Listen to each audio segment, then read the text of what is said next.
I'm going to say something that, as a physicist who has spent a decade working in innovation and building startups, I probably shouldn't say.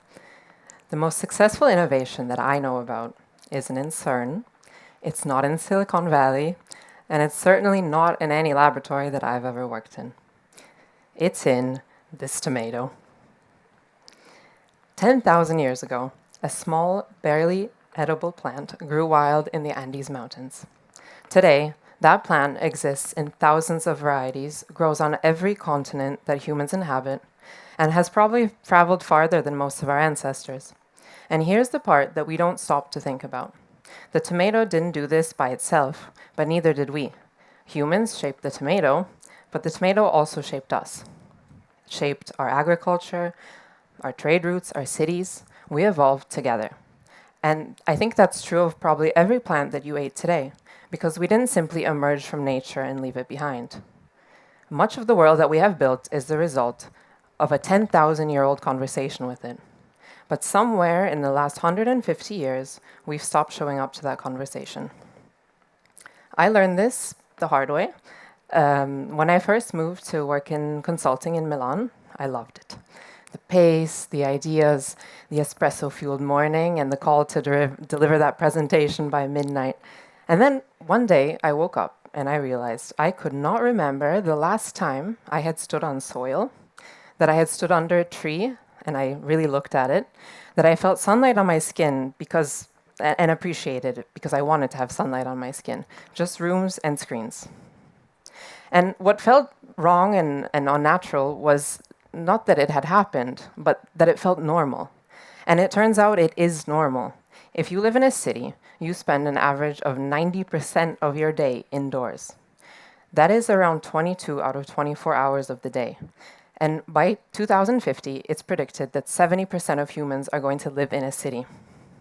Standing here on the beach, it's maybe a little funny to talk about this, but the reality is, on Monday, many of us, myself included, are going to go back to the office, back to rooms, back to screens, back to elevators, back to cars. And that's the reality of our world now. Standing here on the beach, it feels a little silly to talk about this, but the reality is, on Monday, many of us are going to return to the office and go back to normal life. For a long time, I thought that the problem was me, that I needed better habits, a better work-life balance, a few more weekends outdoors. But that's not the case.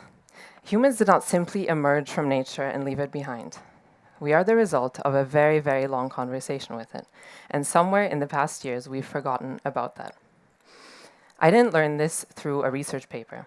I learned this from experiencing it. A few years ago, I started a company, a vertical farming startup. We build farming systems to grow food inside restaurants, offices, and schools. What fascinated me wasn't the technology that we built. It was what happened to me. Every morning, before I would start work, I would walk over to the plants. I would check if anything had changed, if a new leaf had appeared overnight. And somewhere in the middle of very stressful deadlines and investor meetings, I realized that I had become emotionally invested in a basil plant. And then I noticed the same thing was happening in many of our installations in offices. People were stopping to look at the plants. They were exchanging herbs. They were harvesting their salad for lunch together. The technology was not changing the plants. The plants were changing us.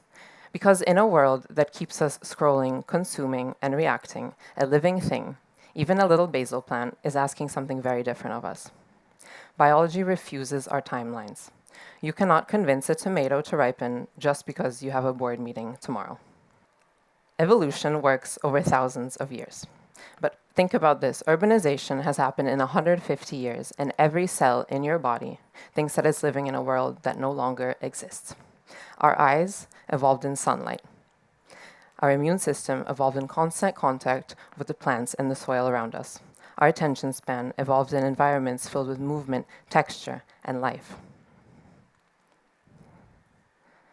My question today, it's not whether we need to choose between nature and technology.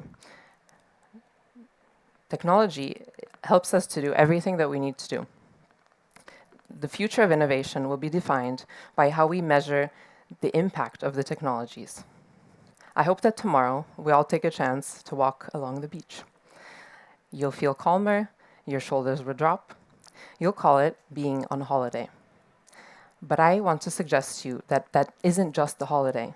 That's your biology coming back online.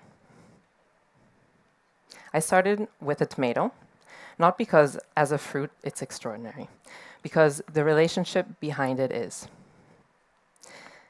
And in the industrial age, we've become very good at asking, how does technology replace nature?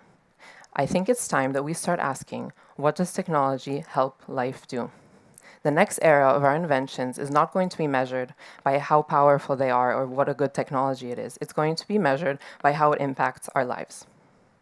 Imagine a child born in 2050. I hope that she doesn't think it's unusual because her building is cleaning the air instead of just consuming resources. That her parents' offices are growing food every day instead of just providing a place to work. That yesterday's waste has become tomorrow's resource. Because nature is not anti-innovation. It is the oldest partner that we've ever had.